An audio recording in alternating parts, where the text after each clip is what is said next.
There are no limits to what man may achieve, for there are no boundaries beyond his dreams, and no dreams he may not ultimately make come true.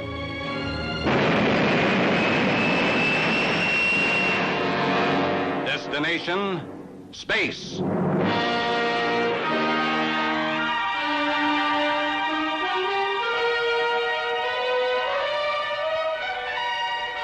The rocket ship rode in orbit, close to an incredible wheel-like structure that spun gently in an ocean of seeming nothingness 500 miles out from Earth. This multi-man space station, dubbed BB, Benedict's Billions, had been made a reality by a tremendous number of scientists and technicians working against fantastic odds. And all of this stupendous effort had been spent in preparation for the next few moments to come. It was nearing the instant of launching of the rocket ship that was intended to carry the first men into orbit around the moon. Get fuel transfer systems chill. The principal responsibility now was upon one man. That man was Jim Benedict, director of the U.S. space program. Close bypass valves. Bypass valves closed. Monitor nozzles. Nozzles adjusting. Fuel transfer system complete. Get in facility console, ECS circuit breakers. Facility console ECS circuit breakers on. Start reactor power build-up for test. Reactor power build-up started. 2%.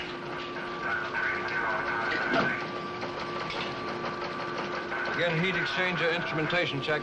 Heat exchanger instrumentation check begun.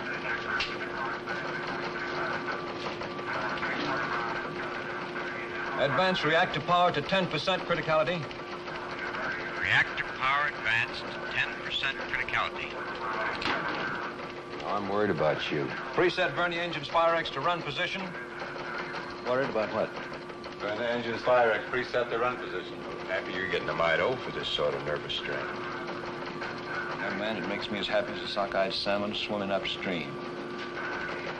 Program heat exchanger. Heat exchanger programming. Doc, do you have a confirm on rod control reading? Affirm. Criticality holding 10%. Gradient advance tracking curve. Dave, may we have a check on your stellar inertial platform stability? Locked up. Guidance tracking. Redundant systems full sync. May we have a report from tracking stations?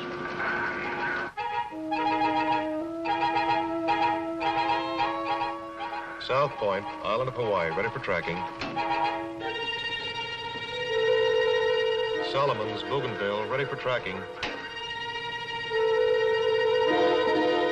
Singapore, ready.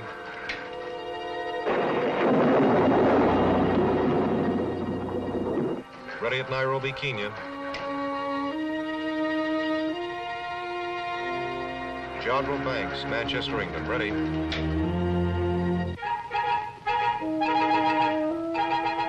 Villamil, Galapagos, ready to track.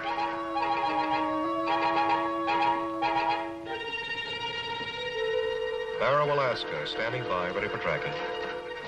This is ground communication control. Dr. Andrews is ready. Dr. AA, do we have a confirm on manual override? Pre-programming vector to target on alternate emergency intercept courses. This is Dr. Andrews. Confirm programming. A Alpha, B Bravo, C Charlie, D Delta. Dr. Logan, do we have a confirm on alternate Vernier fuel calculations? Confirmed Vernier fuel calculations on alternates now telemetering for conditions K Kilo, L Lima, M Mike.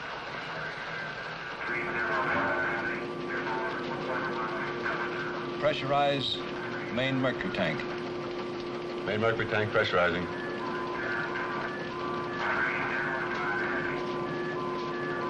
Pressurize auxiliary mercury tanks. I'll be glad when this one's over. You worry too much. It's the old story. Only two things can happen. It'll either be go or no go. If it's no go, only two things can happen. We either try it again or somebody else tries it. If it's go, only two things can happen. They either make it or they don't make it. You're not as tough as you sound. You're just as clever as I am. You're tracking me. I'll be glad when this one's over, too. What the devil's this? Whatever it is, it's heading this way, fast. Hit the alarm. No go. No go. Lock off all working fluid. No go. Stop the pile.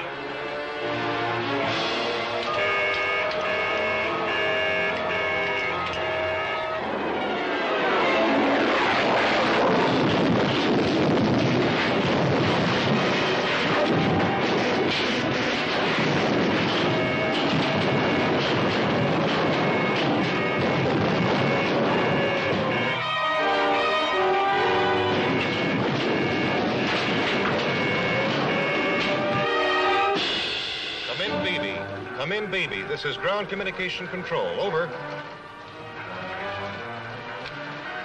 We've lost contact. GCC calling Beebe. This is Captain Schramm aboard rocket ship. Beebe in collision with meteoroid. Stabilize orbit. Stabilize orbit.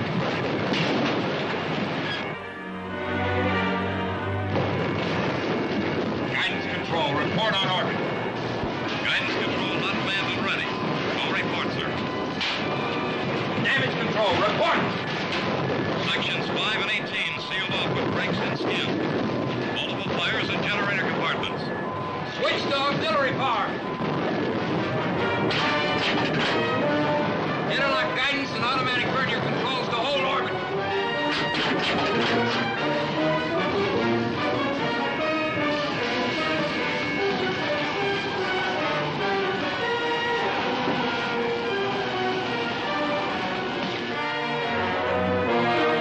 GCC calling Beebe. GCC calling Beebe. Come in, please.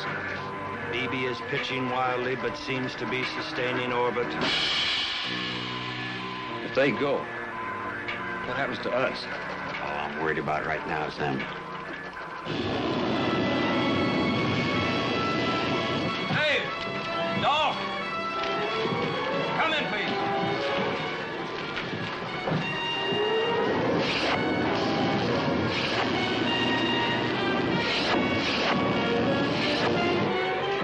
Benedict rocket ship. Dolph, Dave, come in. Can you hear me? Come in, please. Okay here, Jim. How about you? Some damage, but I think we're going to be all right.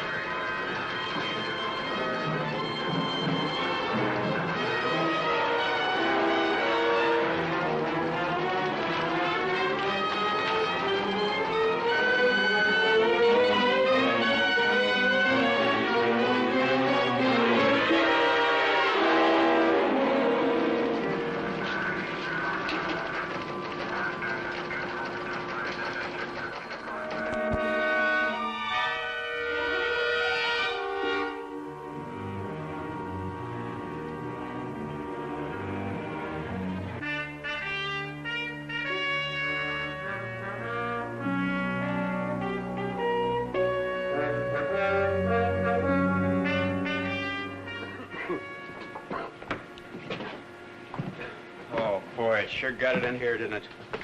Yeah. Guess it's what you'd call beaten up. We'll have to rebuild the entire package. What luck. Don't crab about luck. If that thing had collided with us directly, then nothing left. Barely grazed us. This is only part of the damage. Is there much other damage?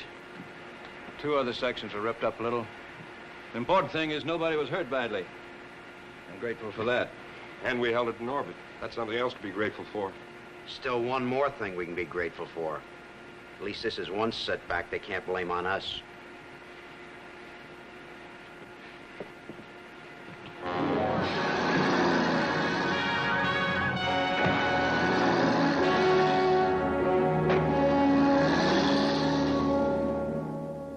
As director of the space projects, Benedict has done a great deal. But it's equally true that Benedict has promised even more. And the cost has been as spectacular as the achievements. Now we even wonder if that space station, popularly dubbed BB, or Benedict's Billions, is actually practical at all. Have Benedict and his experts realistically faced the hazards involved? Or have they been whistling in the dark? I could happily choke a guy like that. He's entitled to voice his opinion. He's making a lot of noise trying to get himself some headlines. He and people like him couldn't help the enemy more if they were paid agents. Listen to you two, you'd think that we were heroes to everybody but the politicians. From all report, the bulk of the press has been equally hostile all week. The prices we're costing them, they want success, not failure, regardless of cause. Excuse me, sir, but Washington is on the radio phone for Dr. Benedict. The communications officer said to tell you it's the White House.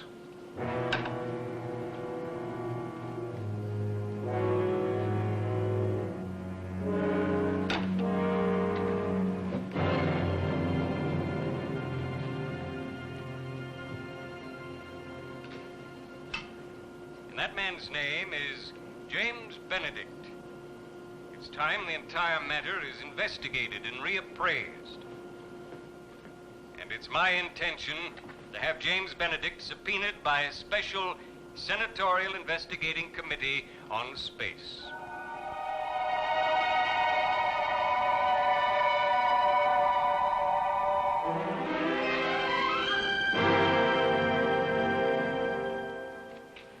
Well, what did the president say?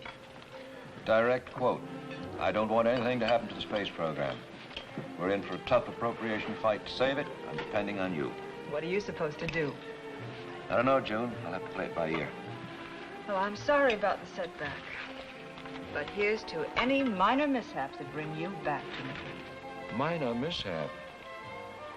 I'm ecstatic to be sitting here. But how can you call what happened to us a minor mishap? Well, I'll put it this way, then. I'm grieved about the collision, really. But I'm downright enthusiastic about the subpoena. Yeah, how about that? It takes a collision with a meteoroid and a summons from the Senate to get us together for a couple of hours. Some romance. One, it's beautiful. When do you intend to marry me, sir? One of these days. I don't like to rush into anything, even though it's only a little thing like marriage. You know, I'm acquainted with literally hundreds of people. And I have to fall in love with a man who lives in an orbit. Guess you're just lucky. I spend half my valuable time looking up into the sky, wondering how you are. Wondering when I'm going to see you again. At night, when the stars are out, that's when it's the worst. That's when you seem so far. It's funny, but with me, it's just the other way around. I look down at the Earth, spinning slowly beneath us, and it seems so small. All the places on it seem close together. Sometimes I can even pick out this city. It seems like you're right below, and so very, very near. Must be beautiful. It's indescribable. I wish I could show it to you. Maybe someday. Maybe. What you do is so important. I wouldn't have it any other way. I'm very proud of you. I'll be glad, though, when you're back to stay. I hope you don't mind. I invited Kim to join us for Dave's sake. Of course I don't mind. Hi, Jim. Hello, Kim. Oh, Jim, gee, it's wonderful to see you. Thanks. You're kind of a stinker. I haven't heard from you all week long. You're never home. I phoned you for 3 days. I tried for hours to get you this morning. Well, that kind of proves that one of us is a fraud, doesn't it? Jim, you really are looking just great. Because I lead such a relaxed life. May I take your order, ma'am? What are you two having? A mixed green salad. Yeah, that'll do just nicely, thank you. You're looking pretty trim yourself, Kim. I've been eating like they were going to prohibit it tomorrow. I have put on 5 pounds. It doesn't show. Oh, yes, it does when I stand up. Oh, come on. Now, stop being evasive. Tell me everything, Jim, because I want to hear it. Well, let's see. Dave's in flawless shape. I don't have to tell you that he misses you. I expect he tells you that on the phone all the time. He's been telling me that he misses me practically since the day we were married. That's kind of the story of our lives, how much we miss one another. Move over, you have company. Well, at least you gals won't get tired of us. Oh. Is that so hilariously funny? Strange, I don't see any humor in it at all. Well, really, Kim, I don't either, but no reason to abuse ourselves about it. seem to do very much good not to mention it at all, either. I have a feeling that it's going to go on until I'm old and gray. Or until you kill him. Kim, what a terrible thing to say. Maybe, but it's true. The newspapers call you the Space Project Team. You don't seem like very much of a team to me. Dave takes all the risks and you take all the bows. You know you don't mean that, Kim.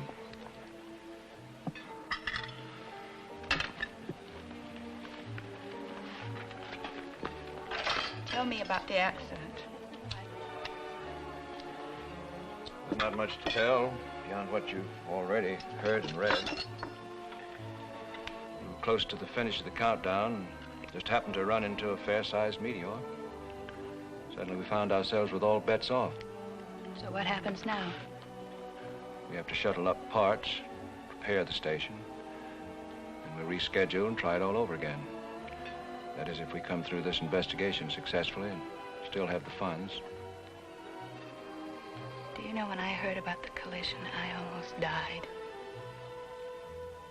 There was a news flash. And it was horrible. And I said, Kim, this is it. This is what you've been waiting for. You've been sitting out your whole life waiting to hear that Dave is dead. And that he's gone forever. It's hard on you, Kim, I know that. And I'm sorry. You're not sorry. If you were, you'd stop pushing. We can't stop. This is something we all believe in. Oh, I don't. Kim, there's no reason to take it out on one another. So now I've got to face another long wait. While you reschedule things and try again. And then I'll see Dave for a few weeks. That is, if he comes through this.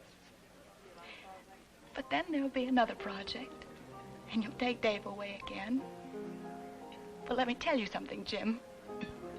I am sick and tired of your being the master and Dave being the guinea pig. And I think deep down he is too. And one of these days, I am going to do some very fancy screaming about it. Kim, it's not my fault. Don't blame me. It was an act of God. In that case, there's nobody to blame but you. Because that's the role that you play.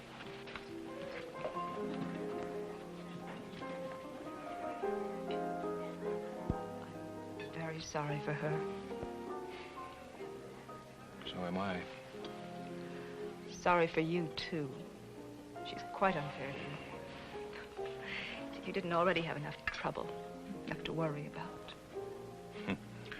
Well, you know what they say. Them that has gets.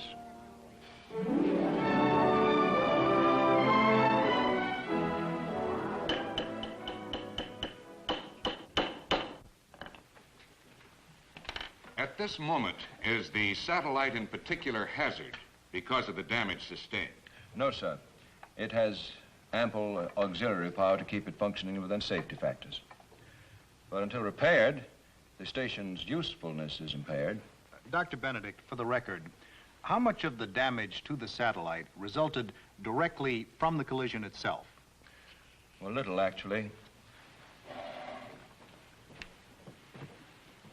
The meteoroid was a large one, but it fortunately merely scraped us, coming in contact with this upper portion of the structure, causing some tearing of the skin to section 18 and to section 5 from some hurled fragments.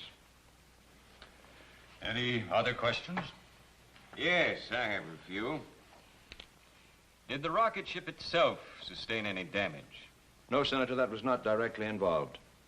The delay in the space projects and the huge added expense, which we can certainly expect to be heaped upon us, are due then purely to the space station being up there. I'm afraid I don't quite understand your question. All right, I'll put it another way. Let's talk about that rocket ship. If it had been designed so as not to be dependent upon the space station, then there wouldn't have been any reason for delaying its attempt on the current moon project, now would there? Inasmuch as the rocket ship is dependent in certain respects upon guidance and safety control from the space station, I would have to regard that question as too iffy. Now, don't try to evade me, sir. You're supposed to be one of our nation's greatest brains. Certainly you should be able to understand this simple question. If the rocket ship were 100% independent of the space station, would there or would there not have been any reason for delaying its attempt to orbit the moon? Well, that, sir, would be in the realm of crystal gazing. Though I hate to admit it, in that field I'm not qualified to answer.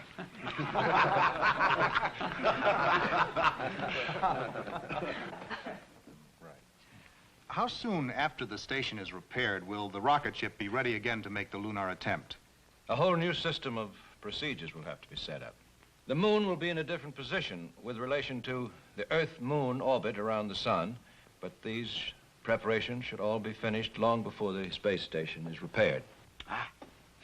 The statement you've just made establishes beyond one iota of doubt that the principal delay is due to the time required to repair the space station. I would say there could be no question about that. Fine, fine. Then if that is so, then this follows. We all know that launching a rocket from the surface of Earth involves many problems that are avoided by starting it from a high-speed orbit above our atmosphere. But a great number of missiles have been sent into space from the surface, and it seems that a big enough rocket for this present moon job would have been easier to attain and a lot cheaper than building that white elephant of a space station we know all too well as Benedict's Billions. It's unfair. That's what it is. Unfair. It's unreasonably, unjustly, unequivocally unfair. It's unfair, all right. You're doggone right it's unfair. You know me. I never get mad. Nothing ever makes me mad. I don't allow myself to get mad. But yeah, I'm plenty mad. Dr. Andrews is right, Jim. This isn't a hearing. It's a mammoth soapbox. And Senator Royce is using it for personal speech-making. You're quite right, you. You're exactly right. The man's grandstanding. And he doesn't care who he hurts or what it costs. I'm used to it. It's practically a normal environment for me. Besides, it's not just me he's after. It's the wheel he's opposed to. Nonsense. He's opposed to everything we've done. He fought us from the very beginning, knowing that the publicity would make him famous. All right, that's true. So he's a demagogue, and so he makes loud and repetitious noises until the impressionable begin to listen. But I still have faith in the majority of Congress, and I have faith in the man in the street. He can be swayed this way and that, but when the truth eventually gets to him, he knows where to stand and what to support. We haven't got time to wait for the man in the street. By the time he's made up his mind, we'll all be busted and out of business. That's exactly what worries me. I wish you two would eat your lunch. That's what the recess was for. Now, let's keep it official. Oh, no, I don't feel like it. Every time I think of that fabricating, phase-making phony, I lose my appetite. No wonder. It must be awful to be a sitting duck for an utter nitwit. It is. But worst of all, it gives the opposition a chance to blow their loud horns. Maybe we should blow some of our loud trumpets. Oh, come now, Dr. Andrews. I never heard a bragging or an egotistical statement out of you yet. Well, perhaps that's what's wrong with me. I'm too modest. Dr. Logan here's too modest. You're too modest. And the thousands of people who work for us are too modest. Well, what do you want us to do? Start taking bows for our latest delay? No, but we needn't go on hiding our light under a bushel either. June was right when she said that miracles are performed around here. They are. Every member of our unit performs them. I perform 6 or 7 of them every day before lunch. And Dr. Andrews, if you can't perform a miracle, you build a machine that performs one for you. Oh, that's the easy part of it. I do other things I wouldn't believe possible if I hadn't done them myself. Jim, I do think it's time you did a little bragging. So do I. And this afternoon, whether they introduce me or not, I'm going to give a speech. I bet it'll be a wonderful speech. I never made a speech in my life, mind you. I've given lectures, but I've never made a speech. This afternoon, I give a speech, and I'm going to tell them all they can go, jump in the river. Dr. Andrews, if I asked you to give me a promise, would you keep it? Oh, of course you know that. What is it? That speech. Don't.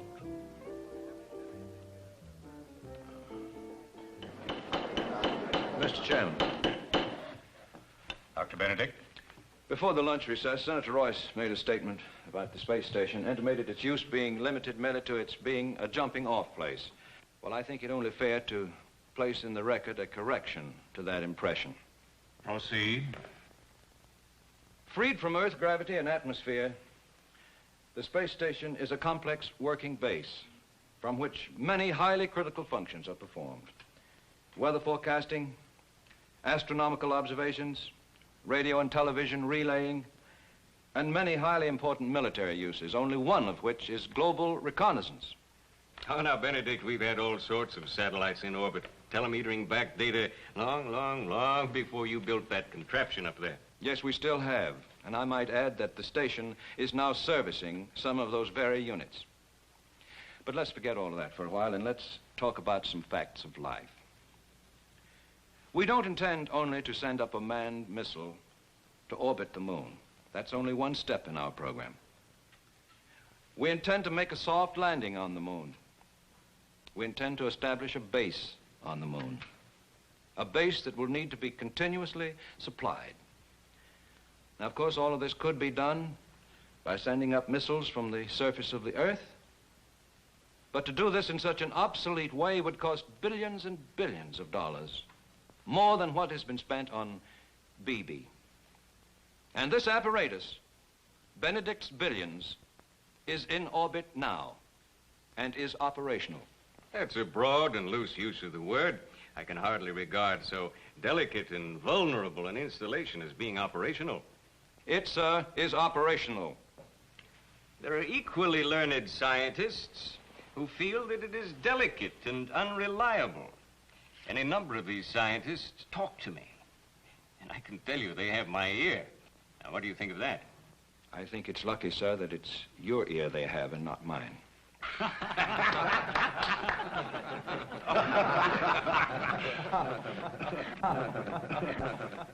I don't think that this is any time for levity. I'll tell you what I intend to do, sir. I have as scientific advisor Dr. Kurt Easton, whose reputation is unassailable. I'm going to see that he's appointed to return with you as official observer on the station. I think we've arrived at the moment when this committee is entitled to some first-hand reports which may not necessarily be in concert with yours and your personal organization. And I can tell you the Pentagon better not try to block it. If this committee sees fit to appoint such an observer, I assure you no one will try to block Dr. Easton. And now, sir, I want, here and now, as part of your testimony, an honest and frank appraisal of whatever other predictable hazards the space station really faces. Sir, there are any number of hazards and dangers, ranging all the way from radiation to innumerable possibilities of mechanical failure. But if you demand my frank appraisal of what I consider to be the greatest danger, it's the vacillation, the continuing swings of certain sections of public opinion. From the earliest days at Cape Canaveral, when we were first trying to outdo the first Sputniks, many people have teeter-tottered between anguish and triumph. Whenever the enemy made the slightest advance, loud voices proclaimed that we should beat them at all cost. And whenever the slightest gain was made, this unfailingly was followed by periods of apathy or complacency. And through it all, a few kept up the weeping and the wailing over the cost of survival. And there have always been political opportunists ready and waiting to grab a headline by jumping on the crest of each wave, whether it be one of enthusiasm or one of despair. Those of us on these projects are well aware of our responsibilities. And we recognize the value of committees such as this one, calling us in from time to time for a reckoning. And it's good that they take us to task and keep us on our toes. It's of little importance whether one by the name of Benedict bears the principal responsibility or someone else. I do not speak for myself, except to say that if I seem to be failing, I should be replaced immediately. But let us make up our minds once and for all whether we want an all-out space program or not. And if we decide that we do, as I pray we will, then let us remain constant to that purpose. And in the name of the future of our country, let us stop being like a changeable wind, blowing hot one day and cold the next. Instead, let us go forward in the American way, pioneering new frontiers without fear, taking pride in accomplishment, yet facing dangers and disappointments with resoluteness and without qualms and complaint.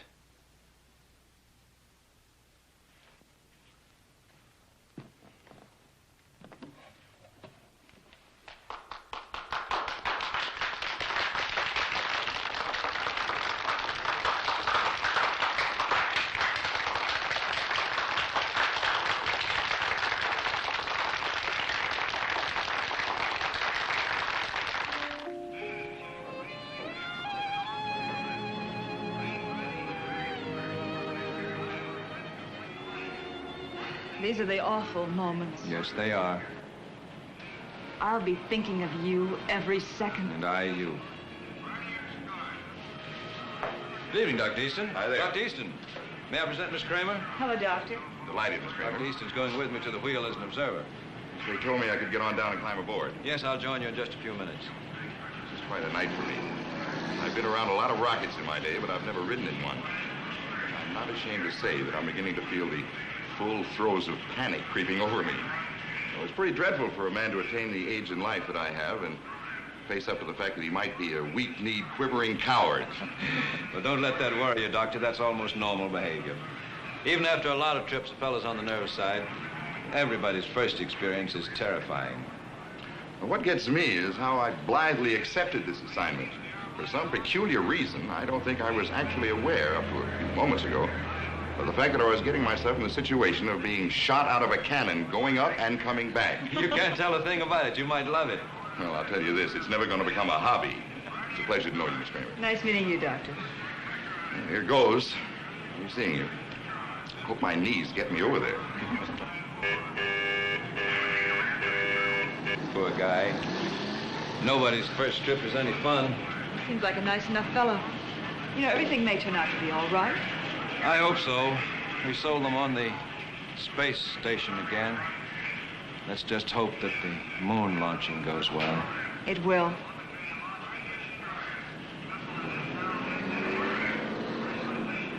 We won't be leaving for hours yet, probably not until after sunrise. Maybe it would be better if you didn't wait until we launch. Would you mind awfully? I can't stand to watch you get into that thing. Oh, it's not so bad. So long, fella. See any Martians? Give them my regards.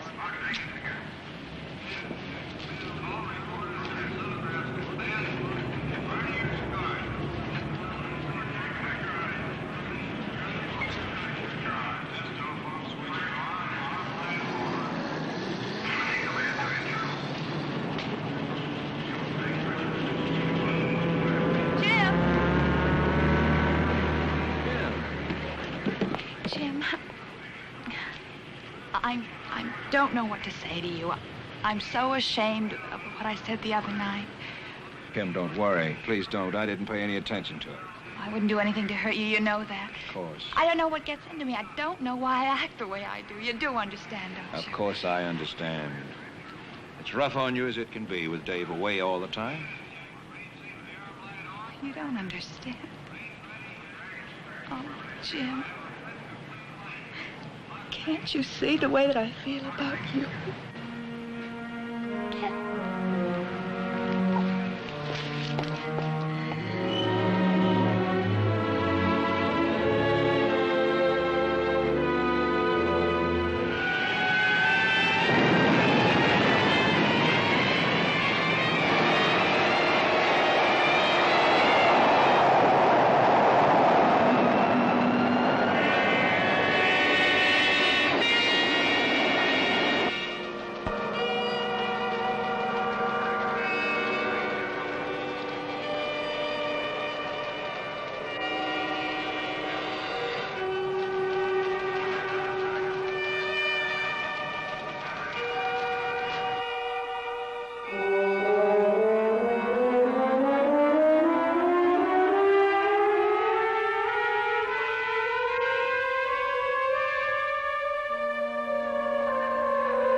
Dave, Matt, how are you? Oh, fine.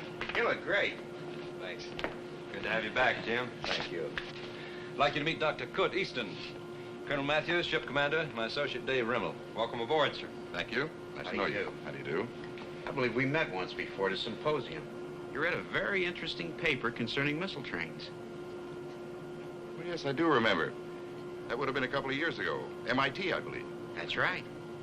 Well, as you know, Dr. Easton's going to be with us for a spell as an observer for the senatorial committee. I hope I won't be too much in the way. On the contrary, sir, we're proud of what we're doing up here. As a matter of fact, I'd like to take you on a tour of the wheel right now. Fine. I'm anxious to see all of it. Well, I'll meet you in a little while in the control complex. Good. See you.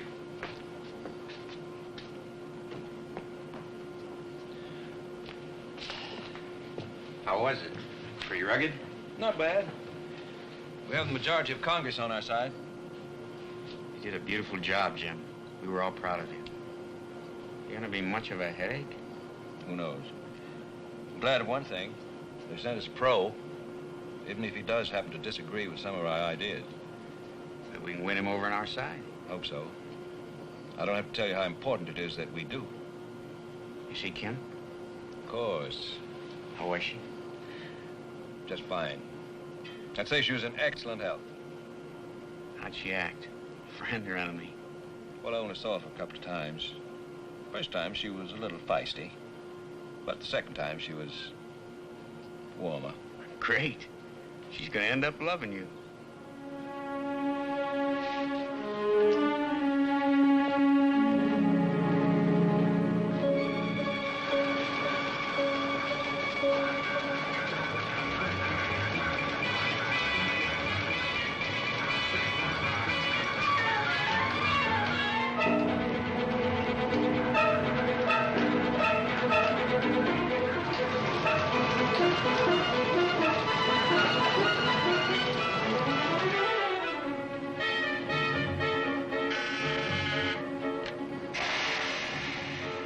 Dr. Easton, come in. Have you got a minute? Yes. I know the countdown's about to begin, and well, I just wanted to wish you luck. It's very thoughtful of you. Thank you. Well, I've been up here just about a month, and I must say I've been more favorably impressed with each passing day. That's good to hear. Well, it's funny in a way. You know, quite frankly, I expected just the opposite. I rather anticipated that I'd not approve of nothing. I expected everything to be worth nowhere near the effort or cost I thought I was dead set against. That's very gratifying. Again, good luck. To you, too. Good luck. Thank you.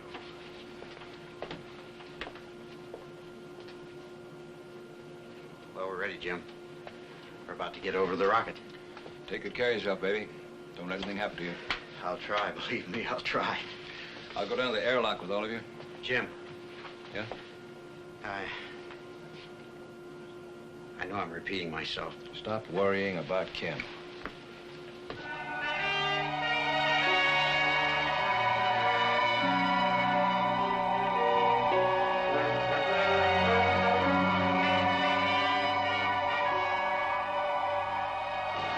Monitor nozzles adjusted. Start reactor power buildup for test. Reactor power buildup started. 2%. Begin heat exchanger instrumentation check. Exchanger instrumentation begun. Advance reactor power to 10% criticality. Reactor Reactor power advanced to 10% criticality. What's your rod control reading, Dolph? Criticality holding 10%. Dave, report on guidance system. Locked. Redundant systems in full sync. Dr. Andrews? Programming confirmed, as well as emergency alternates. Dr. Logan? Confirmed Vernier calculations as telemeter. Close number 1 and number 2. Vernier engine links. Number 1 and 2, Vernier engine links closed. Nuclear reaction no longer constant. Not sustaining 10% criticality. Dolph? Confirm. Criticality near 20%. Oh! Power off. Shut down nuclear pile. I'm trying to. She's not responding. Are you on automatic or manual override? Rod control is not responding to either. Criticality 22%. Close tank valves. Shut off all working fluid. All valves closed. There's no danger of premature thrust, but Baker and dog rods are withdrawn and no longer functioning. We have a runaway. Man, oh man. You're not kidding. If she keeps building, if she hits 95%, she'll blow like an A-bomb. Matt, you better alert all your people.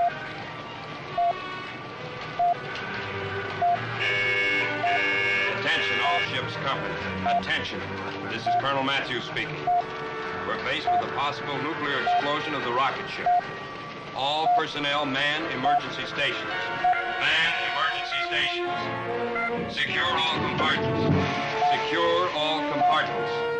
Damage control parties, stand by. What's your guess, Dave?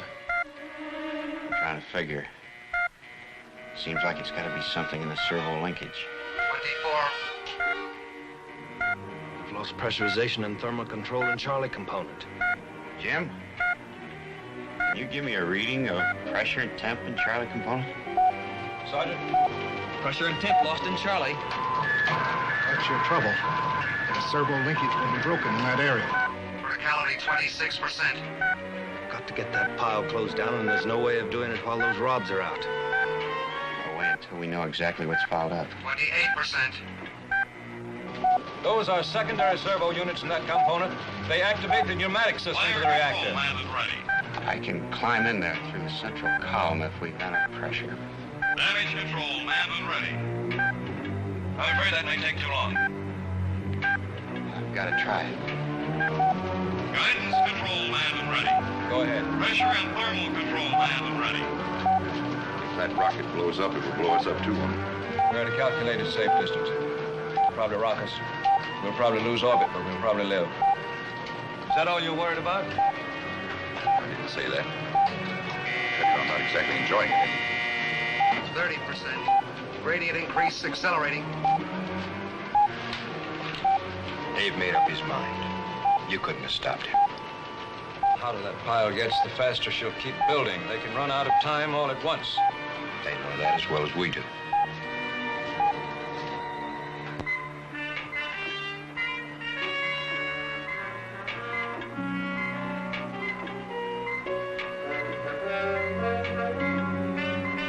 Ready now. Get pressurization. Depressurize rocket. Criticality 32%.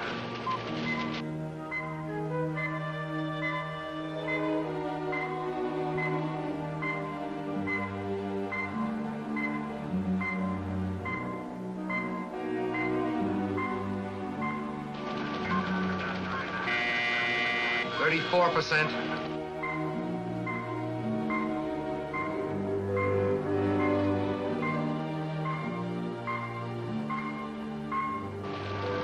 Dolph, is Dave able to get through there? Yep, he's making it. 36%.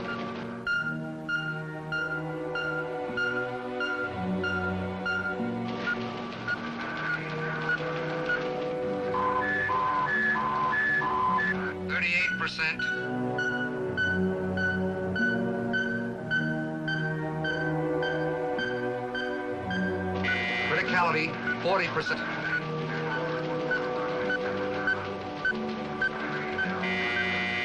%.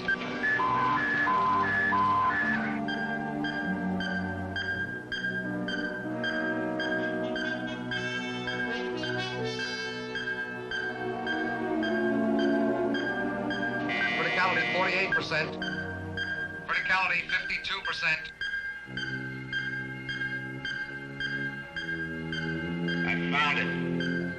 I found it. A small bleed-off duct of a hydraulic conduit burst.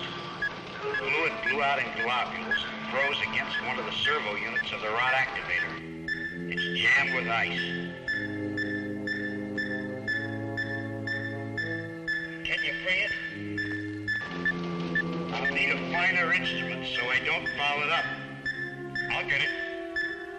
At the rate the pile's building, she'll explode before you can accomplish anything. I can make it. No, I don't want you to try. I want you all to abandon the rocket. How far can we walk in the next 30 seconds? Where do we go?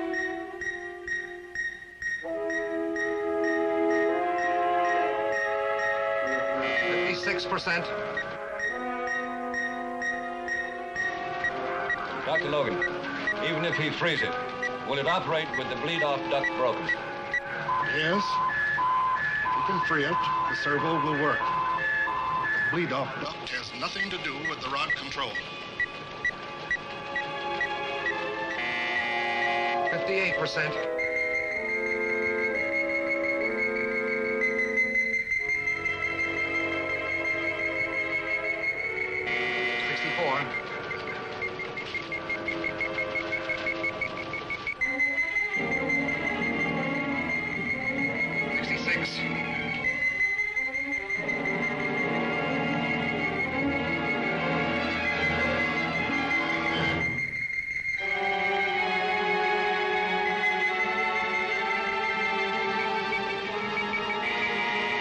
Criticality is 70%.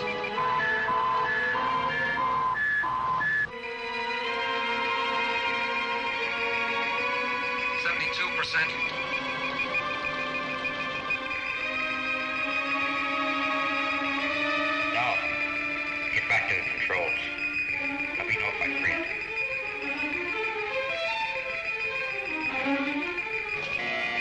74%. 76%. 78%. 80%. Any action yet, no? No, not yet. She's still stuck. 4%.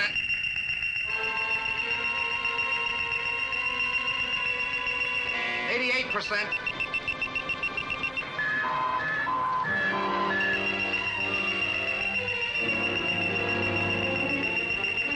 Criticality 90%.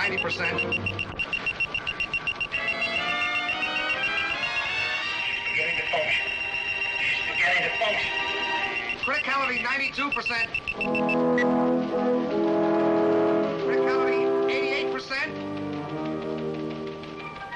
84%. Dropping.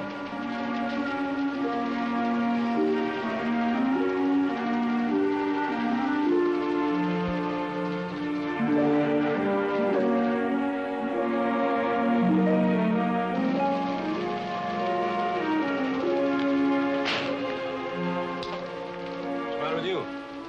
More delay. Another month. You're right.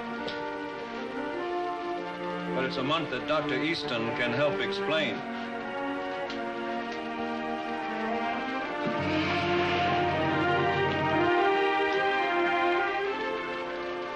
I will describe precisely what I've witnessed. How those on Earth will react, only the future can tell.